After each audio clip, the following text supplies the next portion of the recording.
नमस्कार दोस्तों, electrical question अड्डा में आपका स्वागत है। दोस्तों, जैसा मैंने आपको बताया था कि हम लोग एक सीरीज चालू करने वाले हैं जिसमें डेली हम कुछ ना कुछ प्रीवियस ईयर के क्वेश्चन पेपर को देखेंगे। तो आज की उसी श्रृंखला में हम देखने वाले हैं महाराष्ट्र का एक प्रीवियस ईयर का पेपर जो कि पॉलिटेक्निक लेक्चरर के लिए हुआ था।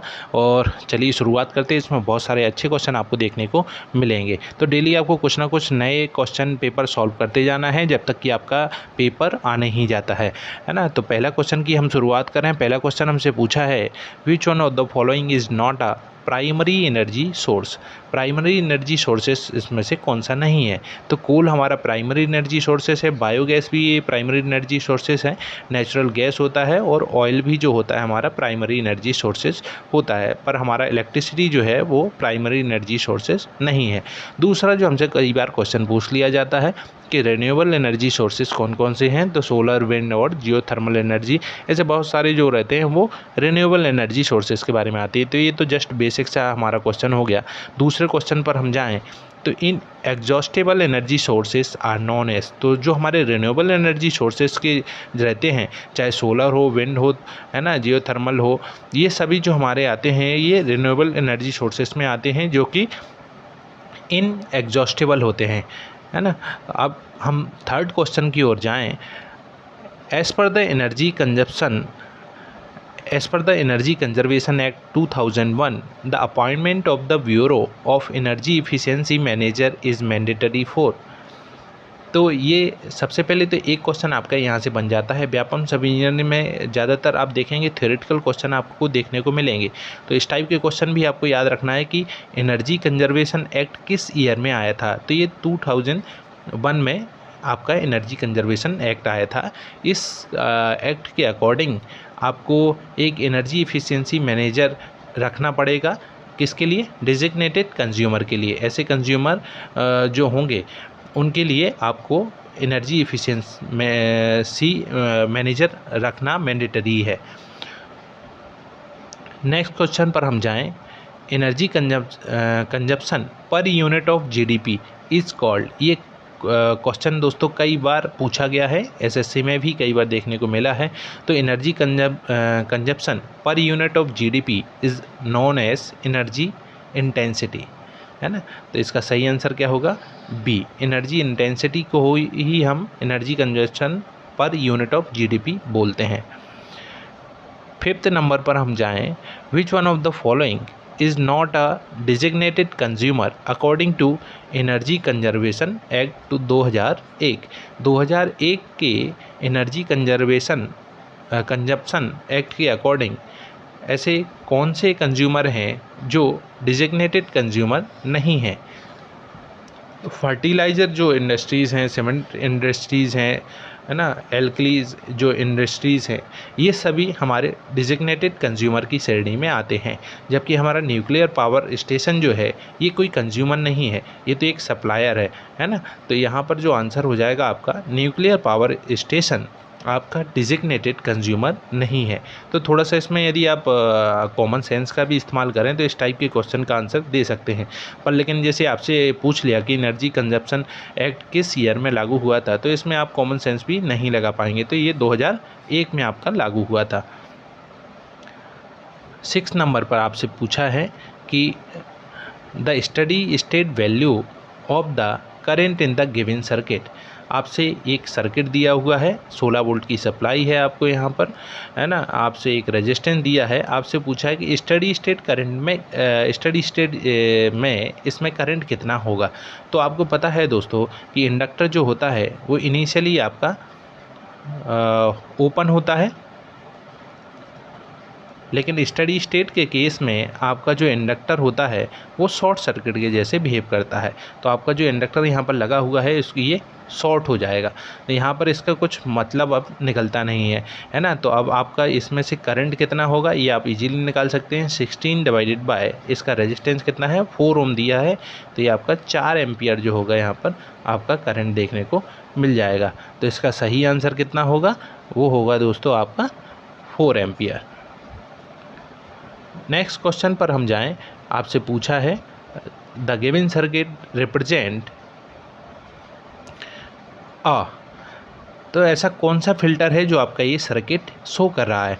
ये काफ़ी अच्छा क्वेश्चन है। इस टाइप के क्वेश्चन आपको देखने को मिल सकते हैं फ़िल्टर से रिलेटेड। इनमें आपको सबसे पहले आपको एलिमेंट देखना पड़ता है कि एक्टिव फ़िल्टर है या पैसिव फ़िल्टर है। तो एक्टिव फ़िल्टर दोस्तों आपको पता है कि एक्टिव फ़िल्टर होते हैं एक हमारा, और दूसरा होता है यहाँ पर पैसिव फ़िल्टर। एक्टिव फ़िल्टर किससे मिल के बना होता है, तो ये आपका ओप एम्प जो होता है और ट्रांजिस्टर, इनसे मिलके बना होता है। जबकि हमारा पैसिव फ़िल्टर आर, एल या सी किसी इस टाइप के एलिमेंट से मिलकर बना होता है। तो जैसे आप यहाँ पर देख रहे होंगे, तो ये एक तरीके से पैसिव फ़िल्टर का उदाहरण है ना। तो ये आपसे कई बार सर्किट देके भी पूछा जा सकता है कि एक्टिव फ़िल्टर है कि पैसिव फ़िल्टर है। आज का ये वीडियो आपको पसंद आता है तो आप कमेंट में ज़रूर बताएं, और कोई ऐसे टॉपिक जो छूट रहे हों, जो आपको लगता है कि इनको डिस्कस करना चाहिए, तो उनको भी आप बता सकते हैं। आपके पास कोई प्रीवियस ईयर का पेपर है तो उसे आप मेरी मेल आईडी अभी 941573@gmail.com पर भेज सकते हैं। यहाँ आप यदि क्वेश्चन पेपर को भेजते हैं तो आने वाली वीडियो में ज़रूर हम लोग उसको डिस्कस करेंगे। कुछ अच्छे क्वेश्चन हो ऐसा पेपर भी आप मुझे सेंड कर सकते हैं, है ना। तो इसमें हम लोग बहुत सारे अच्छे क्वेश्चन देखेंगे यदि आप हमारे इस मेल आईडी पर कोई क्वेश्चन पेपर भेजते हैं तो। अब यहाँ हमसे क्वेश्चन पूछा गया है कि लो पास फ़िल्टर है, हाई पास फ़िल्टर है या किस टाइप का फ़िल्टर है ये। तो सबसे पहले आपको एक रूल मैं बता देता हूँ कि इनिशियली हम इंडक्टर को, आप यहाँ पर जो एक्सएल होगा उसको इस फॉर्मेट में लिखते हैं, जबकि एक्सी को 1/ωc के फॉर्मेट में लिखते हैं। जैसे यहाँ इंडक्टेंस दिया हुआ है, इसका कुछ ना कुछ रिएक्टेंस होगा, तो उसको हम ओमेगा एल के फॉर्मेट में लिखेंगे, और इसको कैसे लिखेंगे 1/ωc के फॉर्मेट में। तो यहाँ से आप देख रहे होंगे कि यदि हम इसको वी इन बोल के चलना है कि हमारा ये जो वोल्टेज है वो इनपुट में वी इन है, और वहीं यहाँ पर जो आउटपुट वोल्टेज है वो वी आउट है ना। तो अब यहाँ देख रहे होंगे कि वी आउट में हमें इनपुट में देने पर कुछ वोल्टेज आपने इनपुट में दिया तो आउटपुट में क्या मिल रहा है, उसके बेस पर ही हम ये बता पाएंगे कि ये फ़िल्टर किस टाइप का है। अब इनिशियली कंडीशन में हम ओमेगा इक्वल टू 0 फ्रिक्वेंसी लेके चलते हैं कि इनिशियली लो फ्रिक्वेंसी यदि हमने इस सर्किट को दी तो आपका जो सर्किट है वो कैसे बिहेव कर रहा है। तो ओमेगा इक्वल टू 0 यहाँ पर आपने पुट किया, तो ओमेगा इक्वल टू 0 जैसे ही आप रखोगे तो ये आपका यहाँ पर शॉर्ट हो जाएगा, है ना। और यहाँ पर ओमेगा इक्वल टू 0 रखोगे तो इनफाइनाइट होगा, यानी ये कैपेसिटेंस का जो नेचर है यहाँ पर ये आपका काफ़ी ज़्यादा रिएक्टेंस शो करेगा, यानी ये ओपन के जैसे बिहेव करेगा। यहाँ भी आप सेम देखेंगे कि यहाँ पर आपने ओमेगा इक्वल टू 0 पुट किया तो ये आपका ओपन जैसे बिहेव करेगा। तो यहाँ पर ये भी ओपन हो गया। अब आप देख रहे होंगे कि आपके यहाँ पर कुछ भी नहीं बचा, जैसे ही आपने वी इन दिया और आउटपुट में आपको वी आउट मिल गया, क्योंकि अब कोई एलिमेंट आपका सर्किट में नहीं बच रहा है। यानी V in equal to V out जब आपने ओमेगा इक्वल टू 0 रखा, यानी लो फ्रिक्वेंसी में आपका सर्किट आपको आउटपुट दे रहा है। अब हम हाई फ्रिक्वेंसी के लिए भी एक बार देख लेते हैं कि हाई फ्रिक्वेंसी में कैसे बिहेव कर रहा है। तो अब हाई फ्रिक्वेंसी के लिए आपने देखा कि जब हम यहाँ पर omega equal to infinite put करते हैं तो ओमेगा इक्वल टू इनफाइनाइट करेंगे तो ये आपका ओपन हो जाएगा यहाँ पर, क्योंकि ये हमने इसको ओमेगा एल लिखा था, है ना। इसको हमने 1/ωc लिखा था, है ना। तो अब आपका यदि आपने omega equal to infinite put किया तो ये 0 रिएक्टेंस शो करेगा, तो ये शॉर्ट हो जाएगा। आपका यहाँ पे भी शॉर्ट हो जाएगा, लेकिन यहाँ पर जो इंडक्टेंस है ये ओपन के जैसे बिहेव करेगा, है ना। तो अब आप देखेंगे कि आपने यदि यहाँ पर वी इन दिया और यहाँ पर वी आउट आप लेके चल रहे हैं तो आपको वी इन और वी आउट में क्या रिलेशन मिलेगा। तो दोस्तों यहाँ पर रिलेशन तो कुछ मिलेगा ही नहीं। क्यों? क्योंकि यहाँ तो शॉर्ट है, पर यहाँ जो आपका है यहाँ ओपन सर्किट हो गया है आपका, तो आपको वी आउट जो रहेगा वो 0 मिलता रहेगा।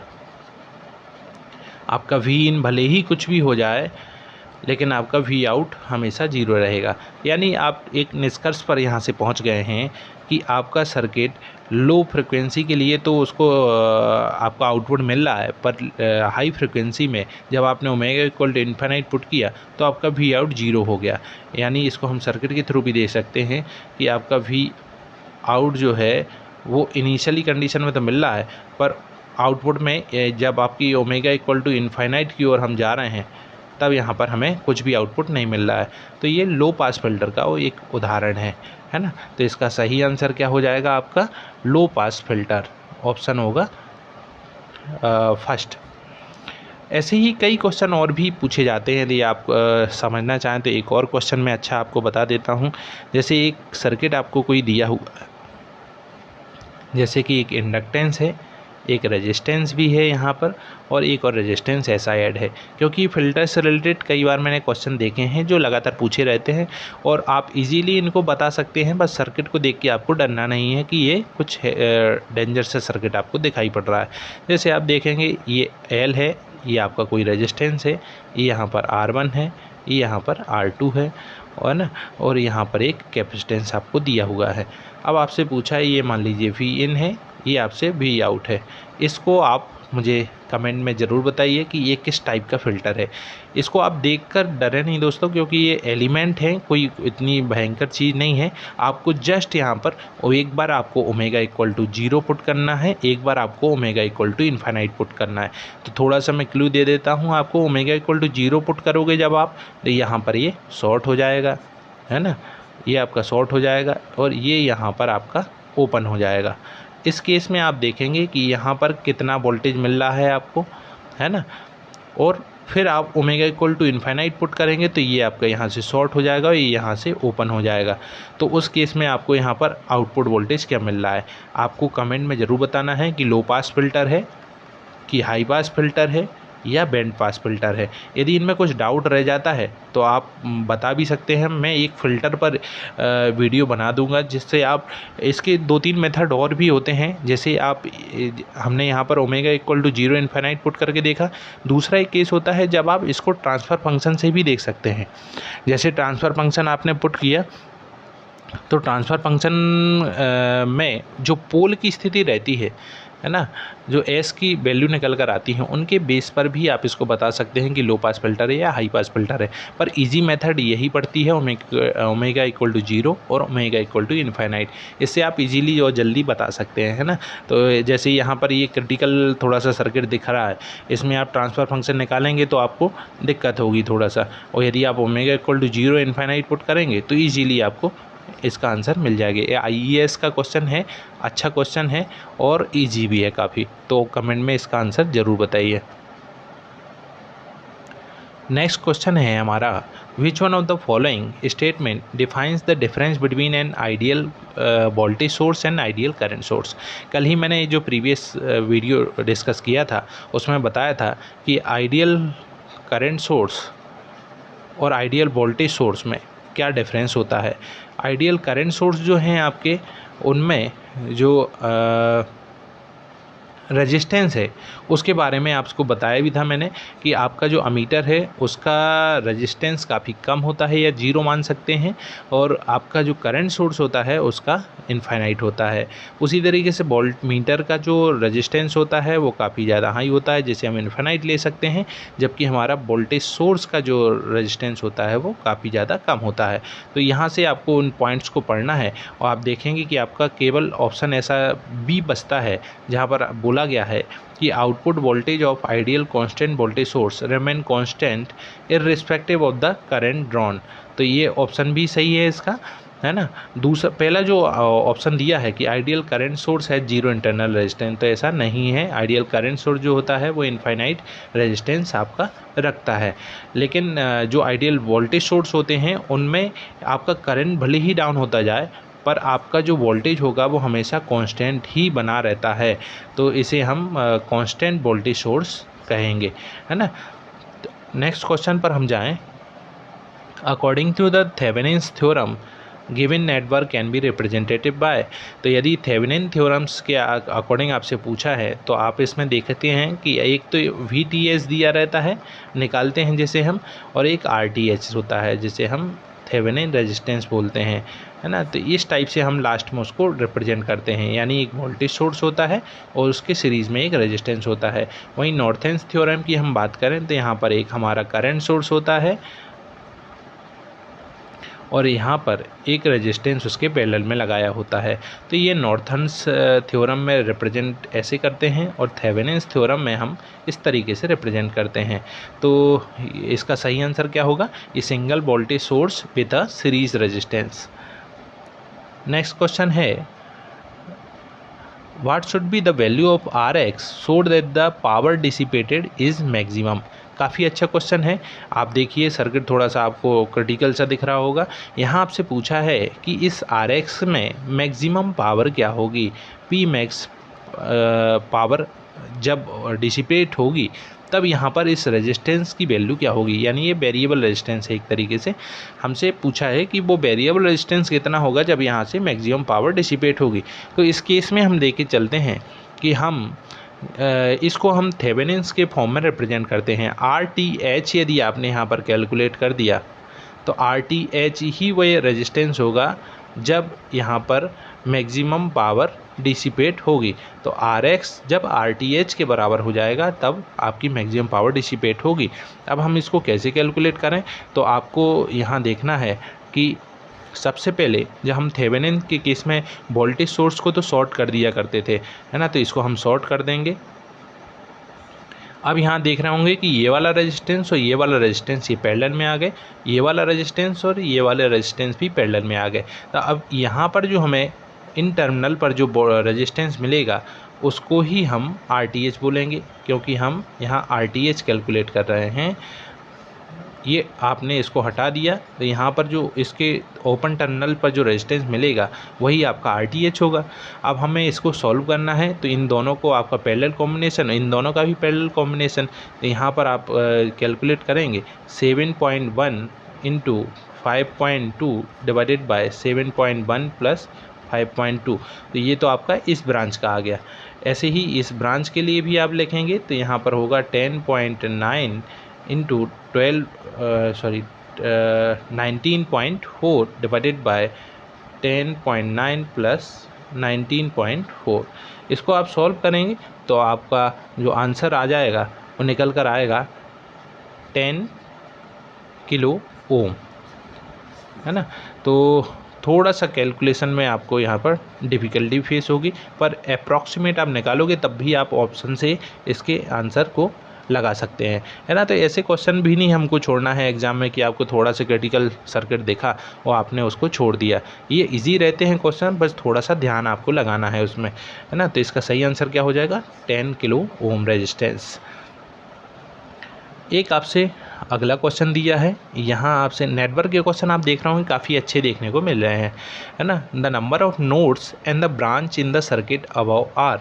तो एक आपको सर्किट दिया है, आपसे इसमें पूछा है कि आपके नंबर ऑफ नोड कितने होंगे, नंबर ऑफ ब्रांच कितनी होंगी, ये आपसे पूछा है। तो सबसे पहले आपको नोड्स और ब्रांच और लूप के बारे में थोड़ी सी जानकारी होनी चाहिए कि आपका यदि नोड और ब्रांच दिए हैं तो लूप आप कैसे निकालेंगे। तो लूप के लिए आपका फॉर्मूला होता है b minus N plus 1। B यहाँ पर ब्रांच है, एन आपका नोड है, प्लस 1, ऐसा इस टाइप से यहाँ पर इसका फॉर्मूला होता है। अब यहाँ हमें देखना है कि हमारे सर्किट में नोड कितने हैं। तो नोड के लिए आप देखेंगे कि ये जो एक पॉइंट है, इस पॉइंट पर आपका 2 एलिमेंट जुड़े हुए होना चाहिए। जैसे कि यहाँ पर एक रेजिस्टेंस जुड़ा है और यहाँ पर एक वोल्टेज सोर्स यहाँ पर जुड़ा हुआ है, तो ये आपका एक नोड हो गया। दूसरा आप यहाँ देख रहे होंगे कि यहाँ पर भी 3 एलिमेंट आपके जुड़े हुए हैं। तो या तो 2 हों या 2 से ज़्यादा एलिमेंट जब जुड़ते हैं तो उस पॉइंट को हम नोड कहते हैं। जैसे ये पॉइंट भी है, यहाँ पर 2 रेजिस्टेंस जुड़े हुए हैं, है ना। तो ये भी एक नोड हो गया हमारा।